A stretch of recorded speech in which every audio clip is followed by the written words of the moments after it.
Hoje, começando a semana bem com esse frio aqui de São Paulo, hein? Com o nutricionista Tiago Cavernali, que vem falar pra gente sobre o papel da nutrição e do estilo de vida na obesidade. Por que tem acontecido tanto, hein?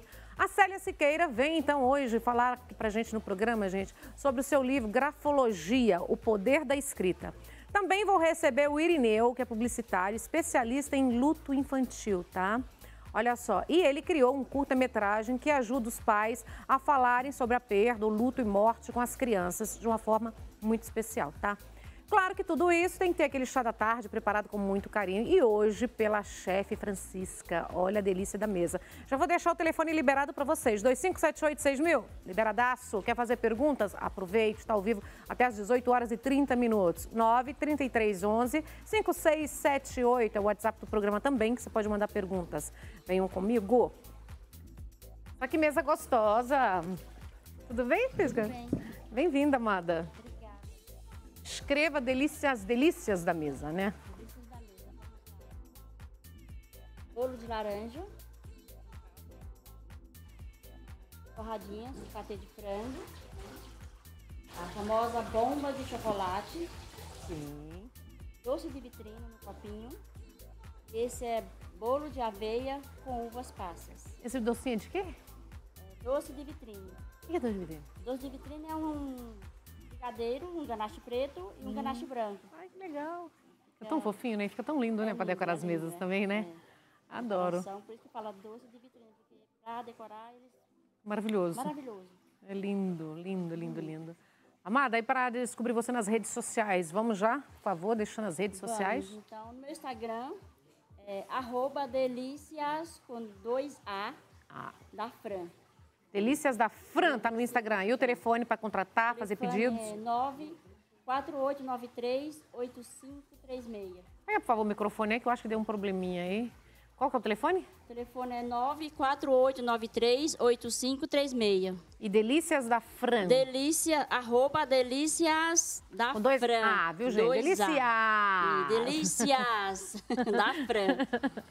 Obrigada, amada. E essa mesa aqui, esse docinho aqui é o vitrine? Doce de vitrine. Sim. E as torradinhas. Sim. Com bolo aqui. Um bolo de aveia com uvas passas. O bolo e o de bolo laranja. de laranja. Com a calda de limão com bem a calda diferente. de limão. Seja bem-vinda, viu? Muito obrigada. Se quiser degustar alguma coisa aí, fica à vontade. Sinta-se em casa, tá? Obrigada. Fica à vontade. Delícias! Adoro! Adoro! Vou colocar um monte de oi. Ih, tem nutricionista! Complicou, né? Oi. Tudo bom, gente? Tudo bem. Bem-vindo. Prazer enorme. Viu, a gente tá falando de delícias ali, né? Aí já pega logo um nutricionista junto para falar. Né? E aí, o papel da nutrição do estilo de vida na obesidade. Por que as pessoas têm ficado muito obesas? É o erro? É o descontrole? É essa vida sedentária? Olha só, Nani, essa questão da obesidade ela é multifatorial, né? Sim. E quando a gente considera que, olha só que interessante, gordura é nossa reserva energética. Tudo bem? Então, o que está fazendo as pessoas... Por que as pessoas estão engordando? Olha os dois fatores, ó. Elas estão consumindo uma maior quantidade de comida, estão consumindo uma maior quantidade de energia e estão gastando menos, estão cada vez mais sedentárias.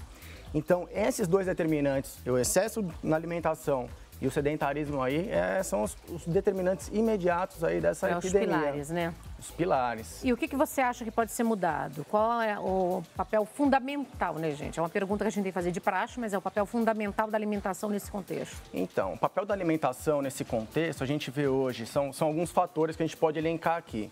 Primeiro, a gente vê na questão da qualidade da alimentação. Hoje, as pessoas estão cada vez, devido à questão de praticidade, a correria do dia a dia, né? Corre, né? Elas partem para aqueles alimentos prontos para o consumo, entendeu? Que são os mais fáceis de ser consumido ali na correria. Bolacha, biscoito, barrinha, enfim. E estão cada vez... Isso é preocupante, porque são alimentos que têm um alto poder aí de palatabilidade, né? São muito fáceis. Agradável. Exato. A gente não consegue imaginar hoje ir para casa e falar assim, nossa, hoje eu vou comer 2 bananas. Não dá, mas às vezes um pacotinho de bolacha é muito fácil da gente estar consumindo, né? Então isso aí contribui muito à qualidade da alimentação. A mim não interfere, viu? E também tem outros fatores aí que a gente vai conversando aqui. Banana, meu bem, banana pra mim com canela não tem melhor. Ah, uma delícia, Bom, né? né? Poxa, tem gente que prefere às vezes trocar por uma Mudou bolacha. essa geração nova também, né, Thiago? Sim, com Tá certeza. se alimentando muito pela praticidade de errado, né? de Com uma forma certeza, errada. é errado. E aí a gente vê o reflexo hoje. Eu vejo muito no consultório hoje, atendo bastante criança com problemas com colesterol, diabetes. E tá assustador pra vocês que a gente ultrapassou os Estados Sim. Unidos na obesidade mórbida no Brasil, né? Olha só que interessante, entendeu? É péssimo isso, né? No ponto de saúde pública, né? Enfim. E são fatores também que as pessoas hoje, nessa questão da praticidade, da correria do dia a dia, muitas vezes não percebem alguns sinais que o nosso corpo emite com relação à fome e com relação à saciedade. A gente tem que entender o quê, Nani? Ó, satisfeito, a gente tem que comer para ficar como? Saciado, não é verdade? Quando a gente entende que satisfeito é diferente de cheio, é naquele momento que a gente tem que parar de comer, né? E muitas vezes as pessoas comem até se sentir plena. E isso contribui muito. Mas é a mastigação também que é errada. Não, com certeza também. Come muito rápido, enfim. Vai comer muito mais do que precisa, porque o cérebro precisa de 30 minutos para ter a informação que você está satisfeito, que o corpo está saciado. Exatamente. Tem essa questão aí também da mastigação, que alguns hormônios ligados à saciedade, aí eles vão ser secretados aí ao longo aí do primeiro passo que a gente começa a comer. Comer uma saladinha, comendo devagar, Sim. mastigando bem. Comeria muito menos, né? Exatamente. Mas no dia a dia Olha só que coisa interessante. Eu vejo no consultório pessoas com pouco tempo para fazer o almoço. Aí, engole. Né? E aí, fazer o quê? E o problema qual que é? Chega com muita fome nessa refeição. E quando chega com muita fome, quando não dá atenção para aquele sinalzinho de fome que a gente tem no comecinho, e aí a fome aperta, a tendência é o quê? Comer uma maior quantidade. E isso é ruim porque mexe com a saciedade e é aí que a gente vai estar. Bom, Thiago, você é nutricionista esportivo e clínico, mestre em nutrição, educador físico, capitão da PM. Isso mesmo. Pode-se falar da PM? Opa! E aí, tá todo mundo em forma? Ver na população aí, reflete um pouco aí o que a gente vê na população, né? O excesso de peso, obesidade aí tá... Qual percentual? Como que tá? Hoje, infelizmente, 70% aí do efetivo da instituição está acima do peso. 70% já? 70% com excesso de peso, né? Assim, o excesso de peso, sobrepeso, a gente deu o IMC lá, de uma maneira resumida, o excesso de peso acima de 24,9, o IMC é uma continha básica que a gente faz lá. Então, chega na PM hoje, 48% com excesso de peso e 25% são obesos. Então... E é isso, não é preocupante? Com certeza, isso é muito preocupante, né? Mas medidas estão sendo tomadas aí, viu? E o que está sendo feito, então, para cuidar da nossa polícia? Então, a gente está, desde a questão de levar a informação, né? A gente tem levado a informação aí por meio de palestras, a própria prática de atividade física também durante o serviço vem sendo aplicada na instituição. Então, as medidas estão sendo tomadas aí, mas também tem que partir da própria pessoa, né? Tá motivada, entendeu? Então, a motivação também tem que vir da gente. Então... São os dois lados aí fazendo... São mais teimosos em perder peso? E aí? Pega os PM mais das antigas e fala, eu tô bem assim. Não... Mas e a agilidade? Onde que fica? Você com sobrepeso, você perde um pouco a agilidade. Sim, perde um pouco a agilidade, com certeza, né? Mas o pessoal está se conscientizando aí. É que é um trabalho bastante sofrido, né? Muitas vezes o policial sai de um serviço, vai para o outro, enfim. São vários fatores que conduzem aí, às vezes, pouco tempo para estar... fazendo uma atividade física. Mas não tem isso mesmo nas corporações? Tem, então. Agora principalmente aqui em São Paulo, a polícia está adotando aí a prática de atividade física durante o serviço, mas também tem a parte do policial também aí fora, no horário de folga dele, muitas vezes comprometido, que não dá tempo, às vezes acaba não indo, né? Isso é triste. O que você pensa a respeito? Você pega no pé dos alunos aí? Com certeza. A gente está sempre motivando, incentivando, porque não tem outro caminho, né? A gente tem que estar se mexendo, a gente tem que estar gastando mais energia. E só assim que a gente vai estar... É complicado, né? Para estar nessa área, nesse serviço, já está na rua, né? Sim. Tá vulnerável a tudo, tem que ter muita agilidade. Tem que ter muita agilidade, com certeza. E muitas vezes o vigor físico nosso é o que vai ser determinante para salvar uma vida, né? E até mesmo a sua também, né? Exatamente, entendeu? Então é preocupante. E reflete aí o que a gente vê na população hoje, a maioria da população. Hoje não é normal, hoje é normal ir pra praia e a gente vê, na praia, quando a gente vê, né, o normal é ter uma dobrinha, entendeu? A população hoje, quase 60% aí com excesso de peso. Infelizmente, sedentarismo, alimentação inadequada. E o que você consegue? Você consegue entender que a gente tem que começar a criar esses bons hábitos, os bons costumes, mudar a alimentação, ensinar desde cedo os filhos? Sim, exatamente. A questão de atividade física, né? Por exemplo, com os filhos, né? Eu vejo bastante no consultório a questão de as mães, né? Porque, pô, é diferente a nossa geração, né? Que brincava, pega-pega, esconde-esconde e tal. Tinha, né? Queimava calorias, né? Que gastava, nossa, ficava o dia inteiro na rua brincando, né? Hoje, questão de violência urbana, enfim, tudo influencia. A molecada também muito... Videogame, muito internet, esperta, videogame, internet, né? Sabe tudo ali, né? Então, são fatores aí que induz aí a criançada aí a estar cada vez mais sedentária e esses alimentos aí prontos para o consumo, aí é essa epidemia que a gente vê. É complicado, né? Quanto tempo de atividade física você indica, principalmente para quem está sedentário, para começar? Quantas vezes por semana? Olha só, né? Uma média de uns 30 minutos por dia aí, tá ótimo. Se a pessoa conseguir, caminhar mais, porque tem gente que não gosta, muita gente fala assim, eu não gosto de ir para academia, né?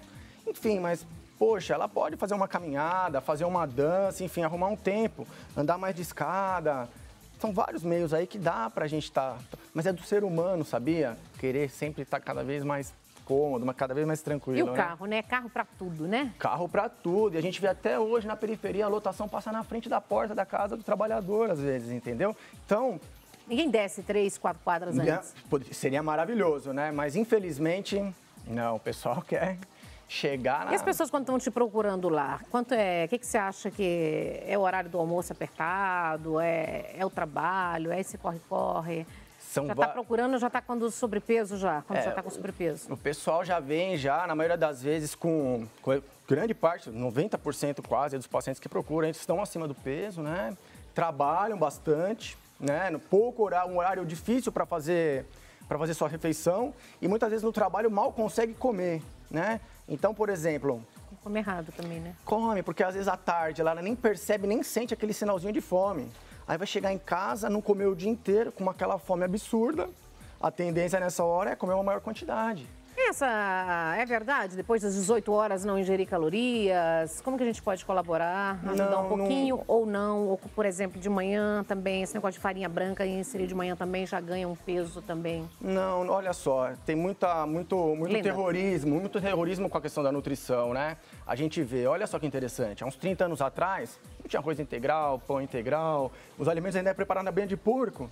15% da população tinha problema com peso, hoje quase 60%.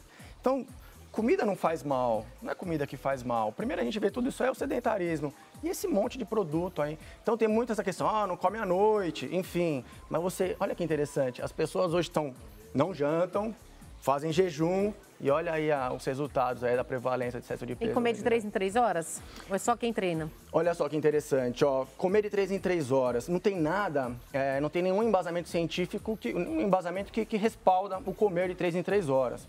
Eu acho uma estratégia interessante para o trabalhador ou para aquela pessoa que está no serviço dela lá e não consegue perceber esse sinalzinho de fome. Aí ela consegue entender, poxa, posso comer alguma coisinha agora. Essa refeição vai contribuir com o quê? Para ela não chegar na refeição de um jantar, por exemplo, com a fome apertada e comer muito. E é só com fome apertada que a gente pensa naquilo que é mais gostoso, né? Ou ir também no mercado na hora que está com fome, né? Exato. Compra tudo. Exatamente. Melhor comer um pouquinho antes, porque senão vai dar um prejuízo lá, né? Compra tudo, não é verdade? Com certeza. E tudo que é mais gostoso. E você, o seu trabalho hoje, você é mais focado na polícia ou você abre no geral? Você atende... Bastante dividido, né? Eu fico na polícia durante o dia e eu saio da polícia, eu vou pro consultório na parte da noite. Você treina que horário? Eu arrumo treino para treinar. Eu treino na hora do almoço. Não, treina eles, que eu tô falando. Você tá bem treinado, mas e eles? E os alunos da PM? Sim, eles treinam. A PM investe nisso, no esporte? Investe, tem a Pro Escola de Educação Física da Polícia Militar, que inclusive é a pioneira do Brasil. O primeiro curso de educação física no país é o da PM de São Paulo. Então investe bastante sim, entendeu? Agora, né, a gente vendo aí esses resultados aí, principalmente com os policiais, a gente está cada vez mais preocupado aí com a saúde do policial, né? Porque o objetivo a gente seleciona o policial como, né? Como a polícia seleciona ele? No melhor estado de saúde, né? Perfeito. E a gente tem que buscar devolver ele aí para a família dele quando se aposentar no final da carreira, para poder aproveitar. Quanto tempo de profissão que um policial se aposenta? De 30 anos. Hoje, 30 anos. 30 anos sofridos. 30 anos que Eles reclamam pesado. muito? Quem reclama mais, o homem ou a mulher da PM? Não tem... Eu vi um treino de umas polícias aí da mulherada. A mulherada pegando pesado, hein? Ah, não reclamam tanto do treino não, porque são vocacionados para isso, né? Mas é aquilo que eu falei, essa questão da aptidão física, né? Do preparo físico aí comprometido. Essa questão da correria do dia a dia mesmo, muito trabalho, preocupação, complementar a renda da polícia, enfim. Esse é o problema de não ter nem aprovado até hoje a PEC 300, né? É verdade. Quando não aprova isso, com o salário que os policiais ganham, infelizmente, todo mundo, a maioria, não adianta a gente falar que não, que a verdade é que acaba fazendo o bico, né? Exatamente. Tá em risco e trabalhando muito mais, né? O policial, ele fica pensando no conforto da família, vai trabalhar no horário de folga, assim. É triste. Convida todo mundo, onde tem algum espaço onde a gente pode atender as pessoas, deixar todo mundo em forma. Ah, eu atendo Regime militar, hein? Vai chegar ali e vai... Atendo. A clínica que eu atendo fica em Perdizes, né? No bairro de Perdizes, na rua Doutor Homem de Melo. E pelo meu Instagram, muita gente procura pelo Instagram, marca, consulta. Qual é o Instagram? Tudo. É @Capitão Thiago Carnevale _Nutri. @Capitão Thiago Carnevale _Nutri. É um capitão aí, todo mundo tem que respeitar na hora, né, do treino. Não é mais pesado, não? Tem que respeitar. O pessoal não tem mais medo, não, como capitão? Não, o pessoal vê, depois que conhece a gente aí, vê que é sem novidade, tranquilo. Lá na academia pega mais leve, né, capitão? Não, com certeza, né? Com certeza. Senão fica complicado, né? Você quer deixar o telefone? Meu telefone é 94-011, né? 94-775 4020. Pode deixar lá. Atende todo mundo, no geral, né? Todo mundo. Qual o nome da clínica? Chama Nutrimed. Clínica Nutrimed. Obrigada, viu, capitão? Foi um prazer, tá bom? Bom ter você aqui. Parabéns pelo trabalho, viu? Obrigado. Obrigada a você, viu? Tudo Fica de comigo, bom. nós vamos para um rápido intervalo comercial e a gente volta já já com muito mais para você na Tarde Show. Tá bom.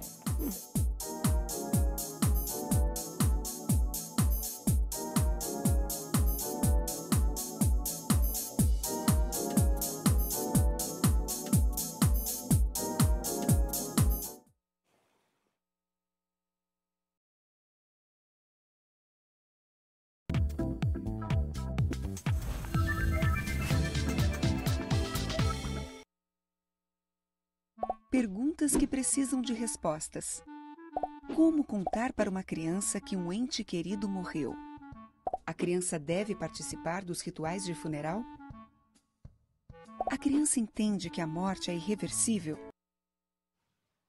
Ai, ai, ai. Perguntas complicadas, perguntas bem difíceis, que a gente que é mãe fica sempre complicada. Irineu Villanueva Júnior, especialista em luto infantil e criador do curta-metragem. Tudo bem?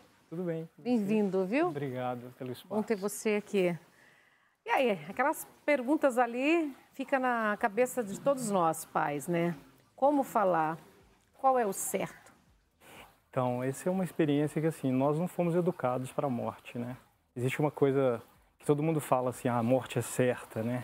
E a gente... Não se conversa sobre a morte, Não né? se fala, pelo contrário, evita-se falar sobre isso, né? E quando isso vem na sua vida de uma forma bastante efetiva, quando você perde alguém, aí você tem que acionar os seus recursos, né? Para que você possa enfrentar esse chamado luto aí, que é o processo da perda, né? E não existe nenhuma fórmula correta, o que precisa se dizer é a verdade, né? Então isso é um tema muito interessante, que quando você trabalha com a criança, né, a partir de uma perda, seja de um animal de estimação, que é uma coisa muito comum na vida de uma criança ou de um ente querido, é você tratar com a verdade, porque quando você cria qualquer situação de metáforas para explicar sobre essa perda, é muito mais difícil, e você está dando a oportunidade para a criança criar o que ela quiser. Né? Então, o mental da criança naquele momento ele é muito produtivo, né? E a criança percebe todo o movimento, que algo errado está acontecendo, que estão escondendo alguma coisa dela, e aí isso permite com que ela, primeiro, não passe pela experiência da perda, né, e do luto, e outra que ela vai fantasiar e vai criar qualquer coisa em cima. Tem uma idade... Para cada idade tem uma forma de falar? Não existe isso. Eu acho que tem que se encontrar a maneira mais adequada para falar com aquela criança. Todo mundo fala que virou uma estrelinha, foi pro céu. Essa é uma metáfora que se usa, né? Que não é o melhor caminho para se dizer, né? E às vezes os pais, até para proteger a criança, acabam criando essa situação. Tem coisas piores. Fala que viajou, por exemplo, né? E a criança fica eternamente esperando aquela volta e nunca volta, né? Então, assim, metáforas são coisas mais difíceis. Então, assim, não tem idade e jeito, tem que entender o momento da criança, o tipo de perda que aconteceu, que as perdas Como foi, são... né? Como aconteceu, às vezes um acidente, por exemplo, é uma coisa mais delicada, que era uma morte inesperada, enfim. Então você tem que encontrar o melhor caminho, o melhor momento para falar com aquela criança. Quando se deve falar? Qual é esse melhor momento? Por exemplo, aconteceu hoje. Eu acho que assim, a criança, Ela pode participar? Ela deve participar, né? Quando a gente está falando aí que você trata isso com verdade, que todo o processo, se possível, que essa criança participe. Né? Claro que você tem que preservar algumas coisas, talvez a família está tão desorganizada e tão desestruturada, foi um acidente inesperado, enfim, onde a própria família está desorganizada, então ela tem que olhar para aquela criança e entender como ela vai lidar com isso. E o processo do luto, ele se arrasta um pouquinho, né? Então vem, né, o pós, né? E tem adoecimentos, enfim, tem diversos tipos. Mas o correto é falar com a criança a verdade para que ela entenda que aquilo é irreversível. Né? Então isso é super importante. E é muito comum, por exemplo, na vida da criança, ter um peixinho em casa. O peixinho morre, o pai vai lá, compra outro e coloca no lugar. Né? Quer dizer, quando o pai faz isso, por mais que ele tenha uma boa intenção, ele está deixando de dar oportunidade para que aquela criança vivencie uma perda de um jeito menos traumático, para que ela possa ser um adulto com uma perda mais saudável, né? Encarar o luto de um jeito mais saudável. Tem uma idade que você acha certo assim que pode começar a falar ou tem assim, quando é muito pequenininho não precisa? Depende de como a criança demanda, né? A própria criança pode te demandar, por exemplo... 2, 3 aninhos? Você acha eu acho que se tem a demanda da criança, você pode falar com ela sobre isso. Talvez ela não entenda ainda de um jeito tão como deveria ser, mas ela vai entender que ali aconteceu uma ruptura, né? Que existiu uma perda ali. E como preparar essa cabecinha dessa criança? Então, acho que se nem a sua está preparada, né? Então, esse é o grande desafio, né? Os adultos ainda convivem com esse tabu ainda de se falar sobre morte. Então, esse trabalho que eu estou fazendo é exatamente para conscientizar as pessoas. Quando você criou esse trabalho? Quando veio essa ideia? Fantástica. Então, isso veio a partir de perdas pessoais. Eu, num curto espaço de tempo, perdi o meu pai e 3 meses depois eu perdi um sobrinho num acidente de carro de 27 anos. Isso é um divisor na vida de água de qualquer pessoa, na vida de qualquer pessoa. E a partir disso eu fui entender essa questão do luto e me deparei com uma situação muito interessante que é a prevenção e também chamada educação para a morte, que é como é que a gente abre o diálogo sobre isso. E aí fui fazer cursos de psicologia do luto e aí eu conheci esse conteúdo, né, de 2 psicólogas, a Valéria Tinoco e a Luciana Mazorra, que já tinha um livro que contava, né, a história de uma criança que perdeu um passarinho, que é um animal de estimação, e eu, como publicitário, vi ali uma oportunidade de transformar esse livro num filme. E aí eu produzi um curta-metragem para ajudar pais, educadores e psicoterapeutas a usar esse instrumento para conversar sobre as crianças. E de um jeito lúdico, né, para a gente poder, enfim, abrir esse diálogo com as crianças. E a criança, ela demanda isso, ela traz para você as perguntas que ela quer fazer, né? Então, é saber lidar com isso, né? Por exemplo, na minha casa, a minha irmã um dia contou que ela teve netos depois da perda do meu sobrinho e filho. Ele um dia olhou a foto da família e perguntou: quem é esse moço aqui, que era o meu sobrinho, né? Ali foi uma oportunidade de contar o que aconteceu. Então, assim, a criança acaba te demandando para que você possa dar para ela uma resposta que ela precisa. E o choro? Quando a pessoa está sofrendo muito, os familiares, assim... acho que o choro faz parte do processo do luto, né? Faz, mas assim, eu estou dizendo, se a pessoa está muito sofrida, né? Dependendo quem ela perdeu, essa pessoa pode tentar preparar essa criança ou uma outra pessoa da família? Eu acho que o adulto tem que se fortalecer, né? E tem adulto que não consegue. Você sabe, não consegue. Não consegue. Acho que tem uma dificuldade muito grande, né? Isso hoje é uma coisa que essa pessoa provavelmente na infância não teve a oportunidade de viver os seus lutos de uma forma saudável, né? Então eu acho que tem que encontrar a pessoa mais forte dentro desse contexto da família, para que possa lidar com isso. Agora, se, por exemplo, isso é um caso de uma mãe que a criança perdeu o pai, a conexão de afeto é da criança com a mãe. Então, aí vai ter que existir uma relação ali, total, porque tem vínculo ali, tem afeto ali. Então, isso é uma coisa super importante para que os pais estejam atentos em relação a isso. Qual a melhor forma para chegar? Porque é muito difícil para um adulto conversar com as crianças, eles não conversam nem entre eles sobre a morte. para chegar? Quando acontece o óbito? É naquele momento? É o que eu defendo, assim, a gente trabalhar de forma preventiva, né? Não precisa esperar... Trabalhando antes, né? Explicando, né? Exatamente, não precisa esperar acontecer o fato para que converse sobre isso. E a criança hoje está online, né? Ela está na internet, então os games, na escola, ela convive com isso e acaba que isso é uma experiência que essa criança está vivendo, né? Então, o momento certo, eu acho que é trabalhar de forma preventiva. Por exemplo, este filme, o curta-metragem, é uma ótima oportunidade. Qual é o nome do filme? É O Dia em que o Passarinho Não Cantou. O Dia que o Passarinho Não Cantou. Que a gente transformou no curta-metragem, ele está disponível no YouTube. No YouTube? Tá, no YouTube do Sem Pressa para Viver, que é o meu movimento que eu criei, que tem como propósito abrir o diálogo sobre perdas e luto.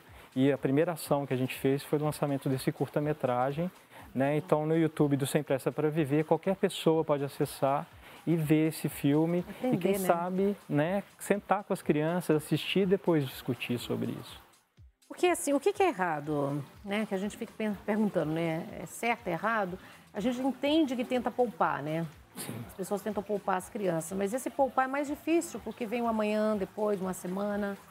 Quando fala que vai viajar. Eu acho muito difícil. É muito difícil, porque a criança vai imaginar o que ela quiser, né? E aí, como ela está ali na formação... Fizeram isso para uma amiga minha, que era especial. Ela falaram que viajou. Pois é. Irmão. Essa criança vai esperar esse irmão voltar até quando? Né? E até quando eles vão continuar sustentando essa situação? E o que ela vai construir na cabeça dela e conectar com os sentimentos que ela tem. Então, isso é muito importante. E, assim, a questão de você vivenciar essas perdas na fase da infância, né? Isso é muito importante, porque ali você está construindo a sua personalidade. E você não perde só pessoas, você perde relacionamento, você perde emprego, você perde projetos de vida, muita coisa, você perde amigo. Então, assim, no momento que você tem perda, né, você vai ter que lidar com o luto. E a gente é sempre preparado para ganhar, né? A gente sempre quer vencer, competir, e a gente nunca é preparado para perder.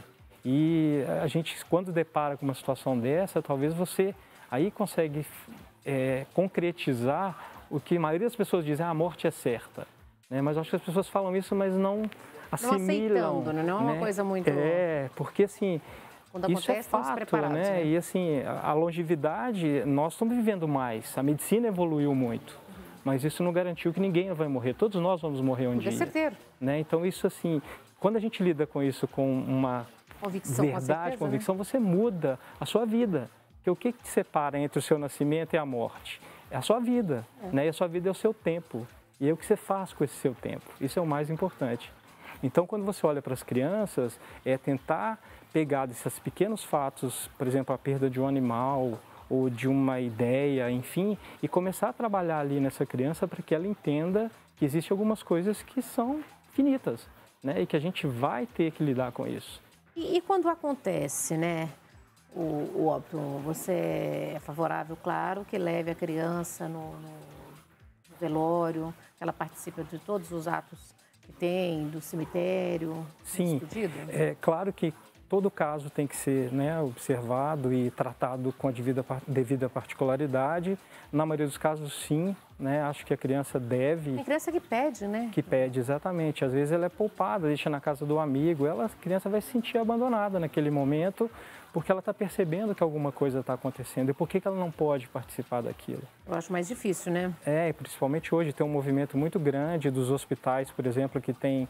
E os hospitais preparam, né? Isso. Tem psicólogo, todo mundo para dar notícia, né? Ainda tem muito que evoluir, né? Hoje a gente tem uma medicina que tem cuidados paliativos, que está tratando isso de um jeito muito mais interessante do que se tratava há 5, 10 anos atrás, mas ainda tem muito para evoluir, né? Porque quando tem, por exemplo, numa questão da doença, ali tem uma oportunidade de você vivenciar, né, a experiência. Então é importante levar a criança até o hospital, claro que preparando, conversando com ela, mas não deixando e negando a experiência de vivenciar isso, porque com certeza isso vai refletir nas perdas que ela vai ter na fase adulta. Você acha, por exemplo, qual é a idade, tem uma idade certa para começar a falar, por exemplo, mostrando um filmezinho, né? Você aborda a morte de um passarinho de estimação, que é algo muito comum no geral para as crianças lidarem, né? Mas, assim, tem uma idade? Você acha? Eu acho que depende da ferramenta que você vai usar, né? Este curta-metragem, por exemplo, criança a partir de 3 anos, você já pode conversar usando o filme.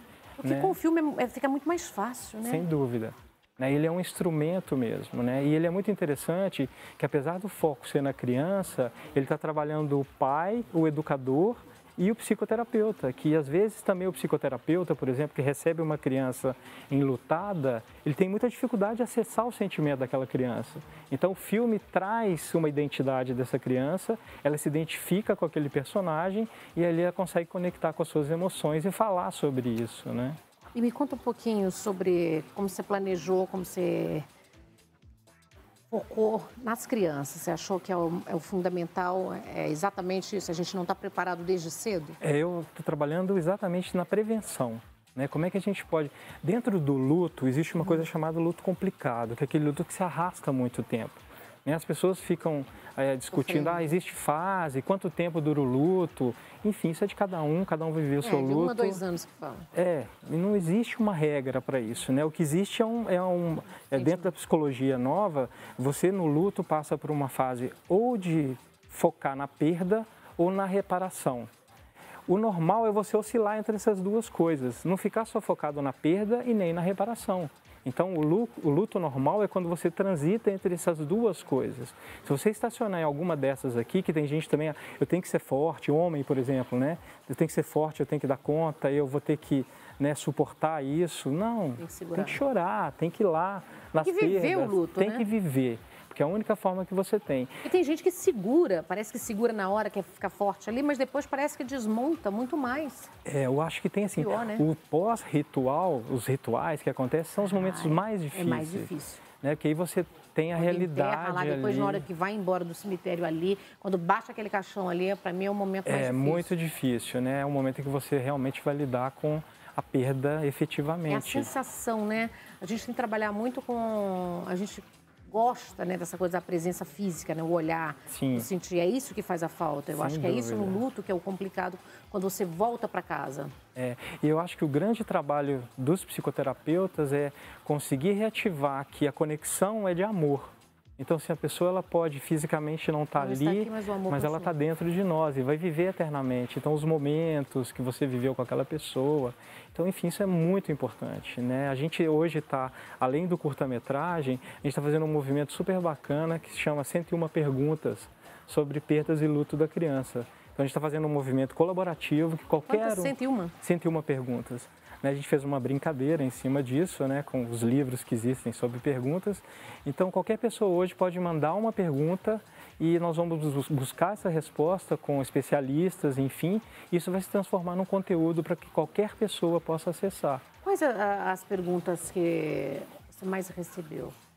Então, tem tipo, se a morte é irreversível, né? Se a criança entende que a morte é irreversível, como lida com uma criança que está vivendo uma situação de suicídio, aproveitando que a gente está no Setembro Amarelo. Né? Então, isso é uma pergunta também. Imagina Esse tipo de morte é pior, hein? Você não pode explicar para a criança como aconteceu, só o fato, né? Eu acho que aí tudo tem que ser tratado com muito cuidado.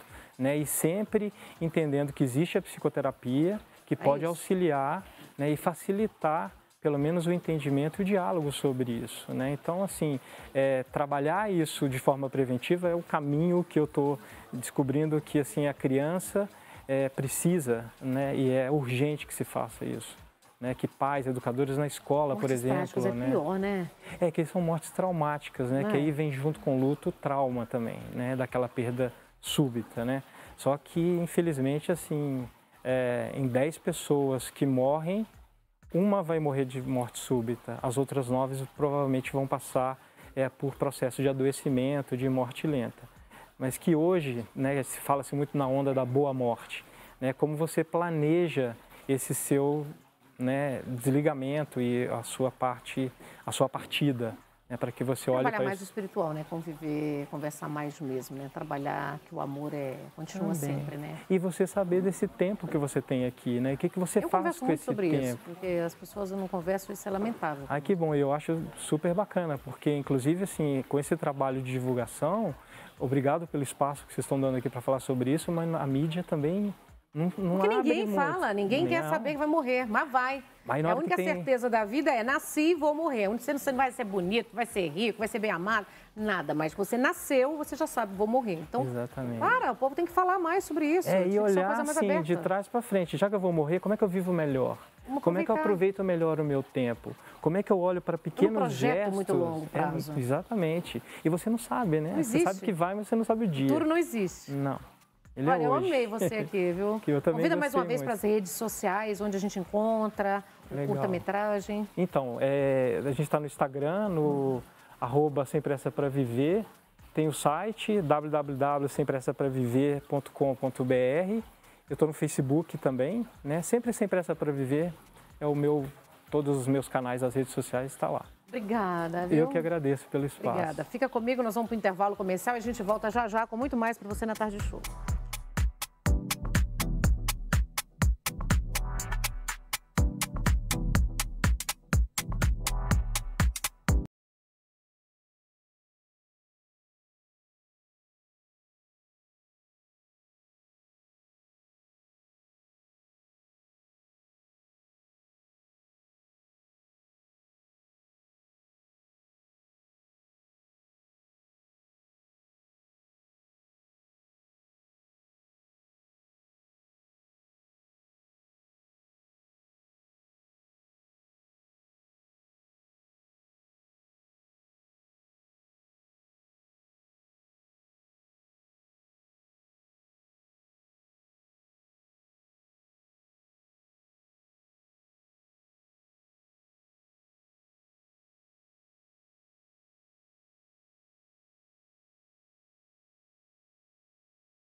Voltamos, Brasil!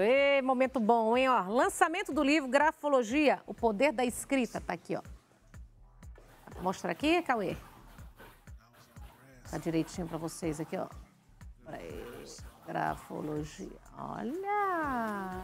Belinha! E essa capa foi o artista que pintou uma tela pra gente fazer a capa, hein? Me conte tudo, meu amor. Ele foi totalmente planejado para sair assim nesse formato popular. em que qualquer pessoa na sua casa, onde estiver, vai poder abrir, ler e interpretar sua lei. E entender. Uma forma simples, gostosa de traduzir a grafologia para todos. A ideia era a inclusão. Incluir todas as pessoas na grafologia. Mostrar que a grafologia não é uma coisa tão difícil, nem um dom, não é nada disso. É um estudo. Você analisa o quê? É o formato, é as curvas? O formato, a curva, a intensidade da escrita, conforme você pega na caneta, a pressão que você colocou, se está inclinado para a direita ou para a esquerda. É um estudo, tudo, né? É um estudo, é todo E o que pode ser analisado através da grafologia? Desde um trauma como síndrome do pânico, uma agorafobia, uma depressão, até mesmo entender a sua paternidade. A gente pode identificar traços paternos e maternos na letra. Então a gente pode entender se você herdou e o que herdou de seu pai e de sua mãe biológicos. E até essa questão biológica, né, e afetiva. Quando você é adotado, seus pais são afetivos, são biológicos. Quem foram os seus pais biológicos? Como eles foram? Até um traço de característica física. Rosto mais anguloso, cabelo escuro, olho castanho escuro. Então a grafologia ela vai identificar e analisar um perfil. Lá em casa, eu vou poder olhar e dizer, olha, essa sua assinatura da Nani. Tipo, minha assinatura tá uó, hein, gente? Olha, quem tá em casa aí não analisa minha vida por essa assinatura, não. O negócio aqui tá capenga. É o dedinho. O Levi falou, Nani, tamo aqui, me dá uma prancheta. Eu tentei. Mas a gente olha e vê na sua assinatura a dor que você está sentindo, o que você passou com este machucado. Mas conforme você assina, você faz vários corações. A coisa do amor, família, a preocupação com a família, a preocupação com os filhos, a preocupação com todas as pessoas que estão ao seu redor. Então, são os vários corações que você faz e círculos. Então, cada círculo, cada desenho tem um porquê e um pra quê da sua personalidade. Analisa, amiga, vou ver. Se com a mão tá assim, você imagina essa mão boa ainda. Então, imagina só. Com essa letra, você é mais parecida com o seu pai. Herdou os traços físicos dele, ângulo do nariz, bochecha, queixo, é paterno, tá? Mas herdou da sua mãe a curiosidade, a franqueza dela, o jeito de falar, herdou da parte materna. Então, você vê, a gente analisa isso através da sua assinatura. Você põe um traço embaixo. Então, para quem está em casa, quem costuma assinar com um traço embaixo, o que significa? Necessidade de mostrar que está aqui, que está presente, que tem uma forma sutil de mostrar trabalho na profissão. Como é que se mostra na profissão? O traço significa força, uma tendência a ser forte, uma tendência a ser... A assinatura que mais conta é a que você assina no documento ou a assinatura que você... Tem imagens ali também pra gente mostrar, mas por exemplo, quando cria nome artístico... O que mais conta é a assinatura que você usa para a vida. No caso de um artista, o mundo artístico dele. No caso de uma pessoa lá em casa, a assinatura do RG, onde ela assina mais. Vai, amiga, vou tentar fazer. Enquanto isso, nós vamos mostrar ali. Vamos lá. Tem uma canetinha. Olha lá. Todo mundo com o nome ali, ó. Ah lá, Nayara. Olha lá, ó. Ivo Barreto. O que você analisa daquela primeira pessoa ali, ó? O Ivo, ele escreve o I quase como o número 1, tá vendo? Quer ser o primeiro. Tá? O Ivo. Assim, dinâmico, inteligente, mas rápido no pensamento. Uma pessoa que não tem paciência, uma irritabilidade natural aí de sua vida. Haja paciência para nós, né? Com as pessoas, né?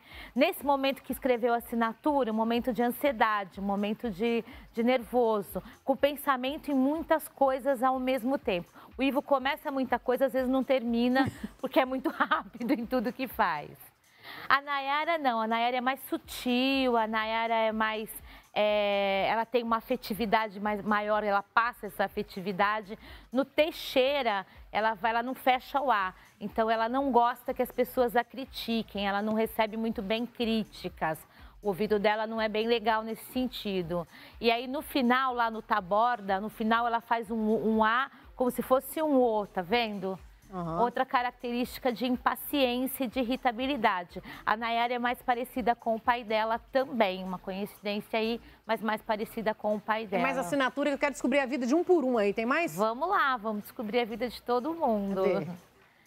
Camila faz bolinha. Essa característica da bolinha, para quem está em casa é legal saber que até 30 anos, bolinha é aceitável, mas depois de 30 anos não é, porque bolinha vira depressão.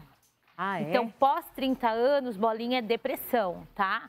Então, esse círculo aí de bolinha dá uma característica de menininha, de delicada, de simpática, mas inconscientemente, quando ela fez Camila, ela parou a caneta e fez um ponto.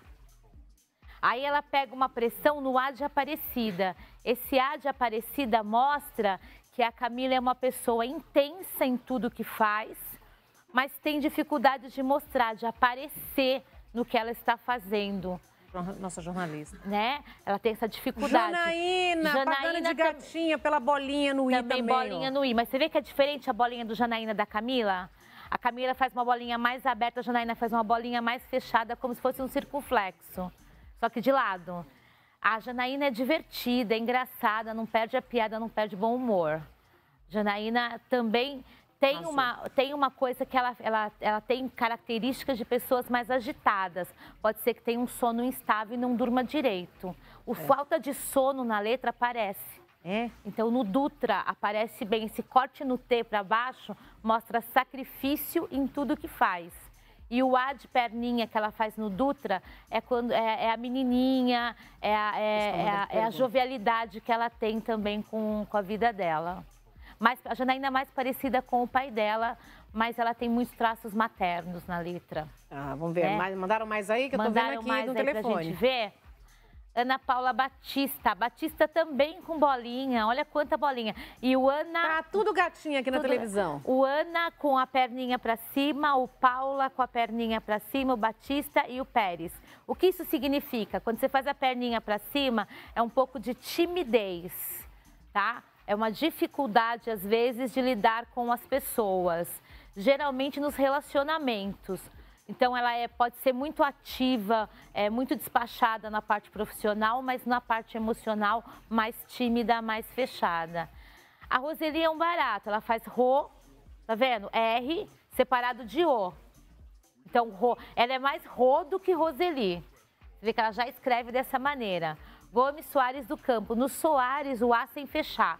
Aquela característica que não gosta de ouvir comentários, é impaciente com a fofoca dos outros, se irrita facilmente quando se sente atacada em grupo. Mas é uma pessoa que trabalha bem em gestão de valores, é uma pessoa que tem um bom gerenciamento da vida dela. Já vieram me trazer assinatura aí também, ó. Esse de baixo, vamos começar pelo de baixo? Vamos. É uma assinatura, é o Cauê, é isso? É. O Cauê é uma pessoa que, assim, ele não gosta muito que invadam a vida dele, que queiram saber demais da vida dele. É extremamente parecido com a mãe, herdou os traços característicos da mãe. E tem uma tendência muito grande a ser muito criativo. Tem uma tendência a lidar com criação, com música, com essa parte mais artística, mais ligada ao som. Você vê que é o som, né? E aí a Nani escreveu de novo, bonitinho, super bonitinha aí a letra dela com uma estrelinha, tá vendo? Difícil. Tá vendo aqui em cima com uma estrelinha? O fato de pingar o ir com desenho significa cuidados extremos. Tudo que faz é delicado, gosta de ser perfeccionista e recebe bem. É a coisa do receber bem. O traço do V lá em cima e do N lá em cima é ser uma mulher muito forte, ter que ser forte desde cedo, sem falta, sem opção. Teve que crescer muito rápido também. Minas Gerais é assim, a gente aprende rápido, Mineiro é rapidinho, é tudo rápido. Não é que mulher, não tem mulher fraca em Minas Gerais, não. Primeiro você já nasce saindo no tapa com os irmãos. Já sai brigando com todo mundo. Já sai no tapa, é irmão. Eles estão mandando aqui, mas tá difícil, amiga. Como é que nós vamos desenhar aqui, ó? Tem mais nomes aí? O povo tá de casa tá mandando aqui, ó. Vamos lá. Luana, o L dela é em formato de 2. É parceira, é amiga, gosta de estar junto, gosta de estar do lado, é pau pra toda obra, super afetiva em tudo que faz. O Felipe, ele escreve em formato de garrancho. O Felipe não fica bravo comigo, mas é assim que você escreve, em formato de garrancho, tá? É uma letra rápida, de impaciência, quer as coisas mais rapidinho efetuadas, faz as coisas com pressa, tá sempre correndo, sempre com a mochila nas costas, correndo para cima e para baixo. Felipe, sem tempo de fazer nada. tá? Bianca carinhosa, Bonitinha, Bianca. quietinha, mas assim, um jeitinho meigo, mas eu não queria ver a Bianca brava, viu, Nani? Porque ela deve ser pinga-fogo quando fica brava. Tem mais assinatura aí? Eu quero ver de Levi. Ele está Levi ali. está ali. A Marcela com 2 L. O M da Marcela, para quem está em casa, é legal saber, se você faz seu M assim, o M dela, a última montanha é a montanha mais importante. Adoro isso. Cada montanha do M tem uma característica. Se você faz a primeira mais alta, significa que você valoriza demais os outros. Se você faz a do meio, você valoriza mais você. Quando você faz a última perninha mais alta, você valoriza muito a família. Então, é muito grudado com a família, a importância da família é muito forte para a Marcela. Né? No Rocha, ela faz lá o CH dela lá, comendo letra. Geralmente, Marcela, isso é impaciência. Quando a gente come letra no nome da gente, a gente é muito impaciente. Pensa muito rapidamente na hora que escreve. Aí você pensa muita coisa e faz pouca, né? Você tem que fazer mais do que pensar. Né? Analisa bem aquele segunda pessoa. O Levi, tá vendo que ele escreve em formato de letra tipográfica e mistura com letra cursiva? Ele tentou fazer essa letra bonita aí porque viu que você está analisando até a sombra. Olha só, Levi. Levi, você é intenso em tudo que faz. É uma intensidade absurda, né? Mas assim, não mexa com o Levi, porque quando ele tá bravo também, ele dá resposta seca e curta. É seco e curto. Bastante parecido com a mãe, mas deve ter irmãs, porque tem uma característica muito feminina na sua letra, assim, de quem é cercado por mulher. Característica de quem é cercado por mulher. No Lopes, o L de Lopes é bem seco. Esse L de Lopes, essa estrutura do Lopes aí, mostra como ele é uma pessoa intensa no que faz, mas quando tá bravo também, já demonstra no rosto, não esconde nada. Levi. Tá? O Daniel faz um D bem grandão, né? Então, esse D grandão tem um lado bom, aí o nosso colega aí, nutricionista, vai dar risada, mas as letras grandes também tem a ver com obesidade, tá? Então, o D grandão é cabeça de gordo. Pensa como gordo. Então, ou também tem a ver com a obesidade, mas no caso do Daniel é que ele pensa muito, ele gera muito pensamento. Neili, se eu não me engano, né? N-I-L-Y. No finalzinho do nome dele, ele forçou a caneta, tá vendo, Nani? Eles estão tudo mudando a assinatura aqui. Tu forçou a caneta. O que significa empunhar a caneta assim tão forte e rabiscar? É quando a pessoa está preocupada com alguma situação financeira, uma pressão financeira aí em cima do indivíduo. É que eu vou reescrever meu nome todo de novo. Então, para quem está em casa, observa assim, procura não rabiscar o seu nome. Se você faz muito círculo na sua letra, você vai reclamar da circunferência. Então, os círculos têm a ver também com a obesidade, aí que foi assunto de hoje. Amiga, olha só essa aqui, porque é de casa, né? Tem mais perguntas? Uma de casa que mandou até o nome aqui, a foto do nome. Eliana Gomes, acho que deve ser Oliveira Gomes, né? Eliana, você tem uma escrita muito bonita, você tem uma criatividade muito grande, tem uma energia muito boa, mas está se sentindo um pouco jogada para trás, um pouco deprimida no atual momento, com algumas coisas que não estão acontecendo do jeito que ela quer que aconteça. No momento em que ela escreve, ela demonstra preocupação, ansiedade, está ansiosa com alguma coisa que ela está esperando que aconteça, tá? Pela letra, posso dizer que ela está no caminho. Amiga, vamos perguntar então, a grafologia é utilizada em quais setores, quais os pontos que são mais analisados por vocês? E a pessoa pode mudar a letra, você acha que consegue mudar uma situação ou não? A grafologia é mais utilizada na área de RH, para análise de currículo, onde a gente vai analisar se o indivíduo ele tem as características para o cargo em questão. Fora a parte de RH, a gente vai trabalhar com a parte de criação de assinatura e a grafoterapia, que é uma terapia da grafologia para melhorar os aspectos psicológicos de um indivíduo. Onde mais a gente vai melhorar a pessoa? Na questão da profissão. Então, a grafologia, ela identifica para qual profissão você tem tendência. Então, ela é um teste vocacional mais rápido. E bem aplicado, e direto, e objetivo. né? O grafólogo hoje, ele é um instrumento extremamente útil dentro da sociedade, porque ele analisa perfil. E na parte criminal, né, a gente pode atuar na parte criminal, analisando bilhetes de suicídio, cartas, né? Eu já analisei as cartas dos Nardones, a gente já analisou dentro da parte criminal bastante texto aí que foi trocado entre prisioneiros que cometeram crimes bastante absurdos aí no nosso país. A gente não pode revelar o nome de todos eles, mas a gente pode estar falando desses indivíduos que foram analisados por vários grafólogos.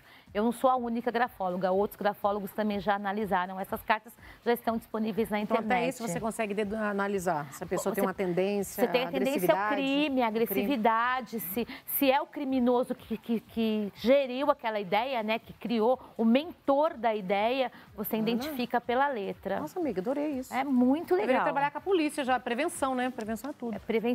Tem mais nomes ali, vamos ver. O João, J em formato de gancho, né? João é rápido no pensamento, tem ideias boas, está no momento da vida dele em algum projeto novo, que ele está cheio de energia. E esse projeto, João, tem tudo para dar certo. Foco que você vai conseguir aí. A Ana Carolina... né? A Ana Carolina escreve de forma filiforme, a característica dela é criativa, simpática, educada, bom coração, boa pessoa, mas põe ponto no final, né? Então significa que ela não tolera coisas erradas. Ela trabalha na assessoria de imprensa. Não tolera coisas erradas aí. Tem mais perguntas aí? O povo tá mandando, por favor. O Eric escreve grande, né? Você vê que é grande. Geralmente quem escreve grande tem uma característica muito engraçada. Costuma ser baixo.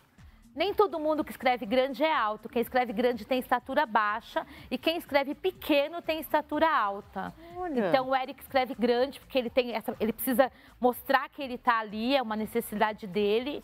Ele fica inconformado quando as pessoas não o escutam. Ele tem muita necessidade de ser escutado, de ser ouvido, de que a voz dele traga aí uma diferença no mundo dele. Eric, continua assim, não muda não. Só o Jesus que quando você for escrever, o seu S precisa ser jogado mais para cima, porque esse S para baixo é autossabotagem.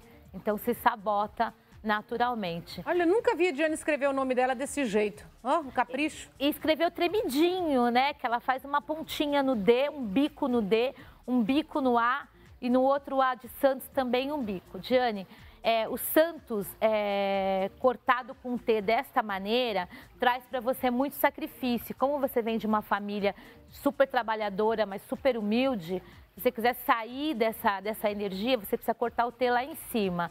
A Diana é batalhadora, é uma mulher inteligente, é uma mulher emancipada que está passando por um momento emocional aí com algumas dificuldades. Amiga, vamos ler só esse aqui que mandou, coitado, pedindo tanto aqui no telefone. E aí nós vamos lá para a mesa. Então, né, é Aldir, é isso mesmo? Não, é Aloir. Bem, deixa eu te dizer que assim, sua assinatura está um pouco difícil de ser traduzida, porque você escreveu uma coisa em cima da outra. Essa assinatura tá? Descobrir. Mas vou ler sua letra. Muito boa tarde, show para todos. A letra é de forma desenhada, um caractere desenhado. Você é criativo, inteligente, mas está numa situação emocional também difícil, passando por um momento de depressão e tristeza. Para melhorar esse seu caminho aí, precisa parar de fazer essas bolinhas aí, tanto no I quanto no Maxwell, tá bom? Sem bolinha vai resolver mais a tua vida. Amiga, vamos para a mesa lá com um cafezinho? Vocês podem achar aí essa prancheta, que nós somos dessa, meu amor, que a gente toma café. Ah, só se trouxer a prancheta para analisar a assinatura deles aqui. Vamos, é mesmo. Com o maior prazer. Aquela, né? Vou descobrir a vida de um por um aqui, ó. Ai, meu Deus do céu. Já está vendo em todos os lugares, Célia? Já está vendo em todos os lugares, mas se quiser saber mais é só entrar nas minhas redes sociais. Convida todo mundo para as redes sociais. Né? No Instituto Célia Siqueira, e aí a gente está disponibilizando o livro e mandando para você pelo correio com autógrafo. Já vai pelo correio com autógrafo. Como que está no Instituto? Me fala do Instituto um pouquinho, O Instituto Célia Siqueira trabalha com terapias alternativas de todos os caracteres, com PNL, programação neurolinguística. Trabalhamos com TVP, terapia de vidas passadas, e eu faço grafoterapia, né, que é essa terapia em cima da grafologia, que faz com que a gente identifique aí os problemas vindos desde a infância no indivíduo. Quais os dias que funciona lá? Segunda a sexta, e eu estou todos os dias lá das 9 às 5. Bom, é mesmo. Olha, o nosso nutricionista fez uma assinatura em formato de rúbrica, que é super legal, uma assinatura criativa, inteligente. Vou te mostrar, tá? Você faz o 1, o 2 e o 1, que dá 21. E você joga um círculo. É uma pessoa que está sempre no meio da multidão e às vezes se sente sozinho. Da polícia, rapaz. Está sempre no meio da multidão e se sente sozinho. Uma sensação de solidão, de andar sozinho no seu caminho, uma necessidade, talvez, por conta de tudo que você já vivenciou. Mas tem uma história de infância muito interessante aí para ser discutida, para ser conversada. Pensa nisso. Tô pensando já. A característica mais forte da sua letra é a sua mãe, essa ligação que você tem com ela e essa mulher incrível que ela deve ter sido. Com certeza. Né? Deve com ter certeza sido. que ela é. O nosso amigo Irineu, ele escreveu de forma filiforme, né? É a forma como escreve. Criativo, inteligente, mas racional. Tende a ser mais racional do que emocional. Quando é emocional, sabota a própria vida. Não pode ser emocional. Essa busca de ser racional, de tentar racionalizar e explicar tudo. Uma necessidade de explicação na vida muito grande, né? E a nossa culinarista não assinou? Não. Ai, por favor. Sim, minha filha, nós vamos analisar tudo. Aproveita. Aproveita. Aproveita que a gente tem que analisar tudinho, não é todo dia que a gente tem a celinha aqui, não. Então tem que aproveitar. Né, amiga? Tem que aproveitar. Pra mim, ficar nervoso é sinal diferente, né? É, mas fica ansioso. A ansiedade a gente desconta, né? Na assinatura, como na sua assinatura, que é uma assinatura que ela tem pouco traço, mas revela muita emoção. Às vezes a rúbrica revela mais emoção do que a assinatura. Então isso é interessante ser dito, que a rúbrica também conta caracteres seus.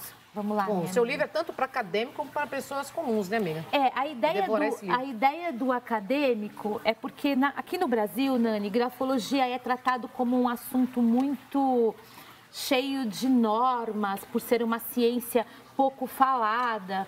Então, a minha ideia foi tirar ele mais da sensação do acadêmico e levar ele para a população, para que a população conheça o que é grafologia. Quanto menos pessoas ignorarem o que é grafologia e perceberem... Os antigos, né, gata? Exato, a importância de tudo isso. Né? Essa é a minha ideia. Existem muitos livros de grafologia, mas eles são muito teóricos, são muito cansativos, são muito baseados em história. O meu livro não está baseado em história, está baseado no dia a dia do consultório. É o que eu encontro no consultório. O A assim, o B assim, o C assim. Eu traduzi o que eu encontro no consultório. O que te assusta? Qual o formato de letra que te assusta? Me assusta muito a letra em formato de garrancho. Quando a pessoa escreve muito enrolado. É o Filipinho. O Filipinho foi que assustou com o garrancho. Essa letra de garrancho, ela assusta muito porque são pessoas muito estressadas. São pessoas muito nervosas. Olha, a nossa culinarista linda, que é Francisca, é isso? É. Tá? Você escreve você escreve inteiro, você não tem uma assinatura. Existe uma ausência aí, uma ausência de pai, uma ausência durante a sua infância. A falta da criação da assinatura é a falta de um ídolo. Faltou alguém que você admirasse. Então você não baseou sua admiração no pai ou na mãe. Mas assim, você precisou crescer muito cedo. Precisou ser adulta muito cedo. Então com 12, 13 anos você já era adulta. Você tem letra que mostra essa alma mais velha, que identifica essa sua necessidade de criar, de inventar. E eu acho que a culinária foi uma coisa quando você jogou sua energia, onde você jogou toda a sua criatividade. A sua natureza é trabalhar com o ofício da mão, que você escreve com essa tendência, a tendência desse ofício, tá? E muito parecida com a sua mãe, na coisa de lutadora, de que vai atrás, de que quebra a porta, que quebra a barreira. Guerreira. Guerreira mesmo. Ô Celinha, como que a pessoa que está em casa vai aprender nesse livro? Tem um passo a passo? É muito fácil. Ela vai consultar o livro, tem o ABCD até o Y. A gente mostrou todo o ABCD. Aqui, e ela vai lá na letra dela e vai olhar. Meu A é assim, o meu B é assim, o meu C é assim. E tem lá as características. E ela vai montando aí a análise de perfil dela. mandando perguntas, estão mandando até escrita. Simone da Costa Ribeiro. Legal. Que letra bonita, Simone. Toda cheia de caracteres, o S em formato de 8.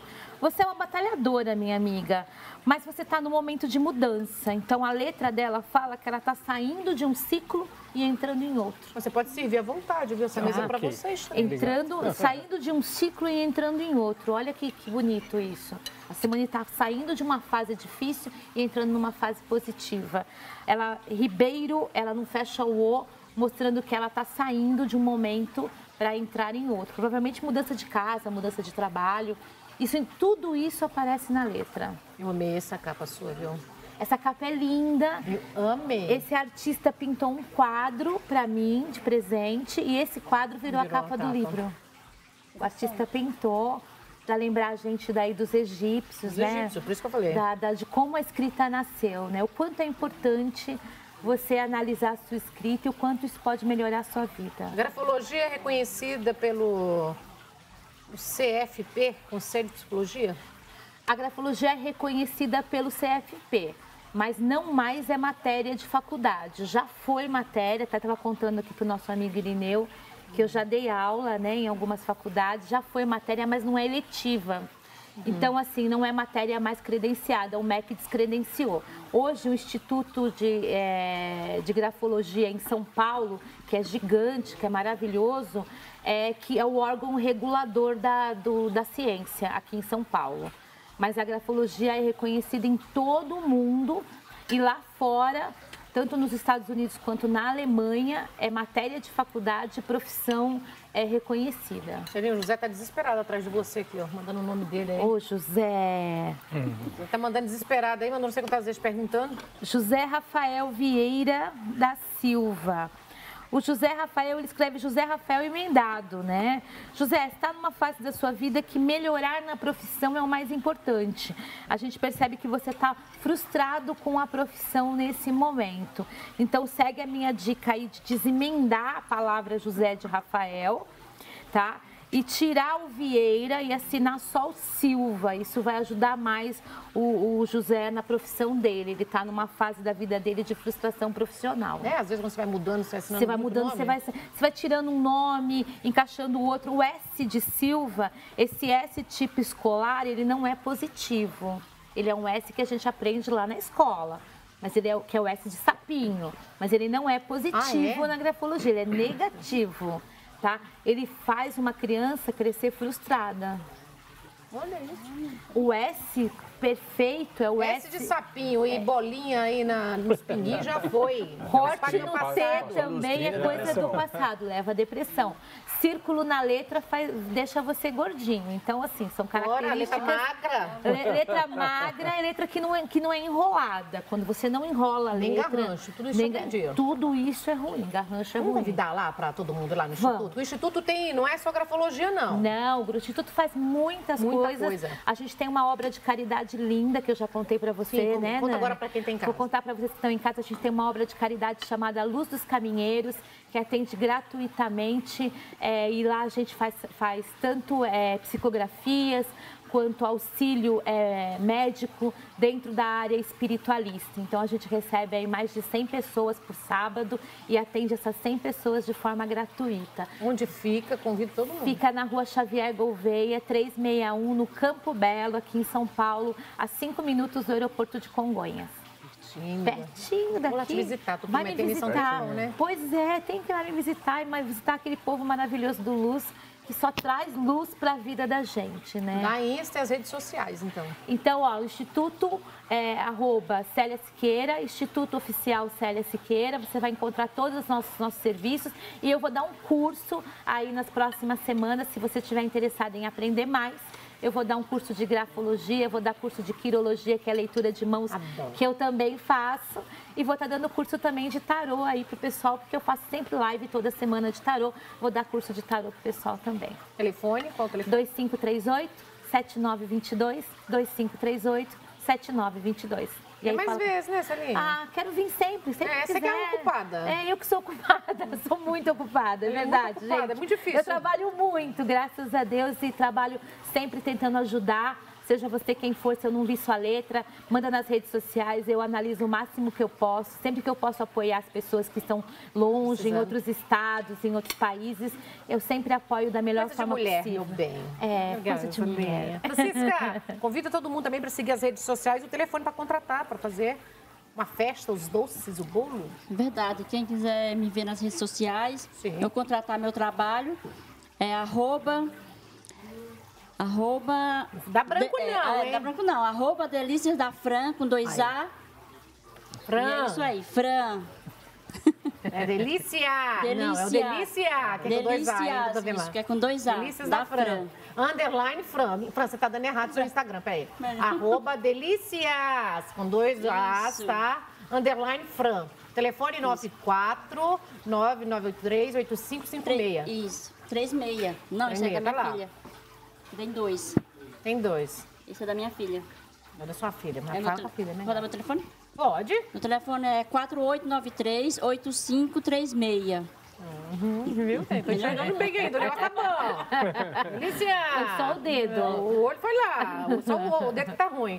O Instagram, querido? É @sempre essa pra viver, que é o meu Instagram. Obrigada, viu? Tem YouTube e o Facebook também. Capitão? @capitão Thiago Carnevale, _nutri. Capitão, com todo respeito e seriedade, né? Obrigada, hein? Opa! Tem que ir embora, gente. O programa chegou ao fim. Gratidão a todos vocês. Celinha, obrigada, amiga.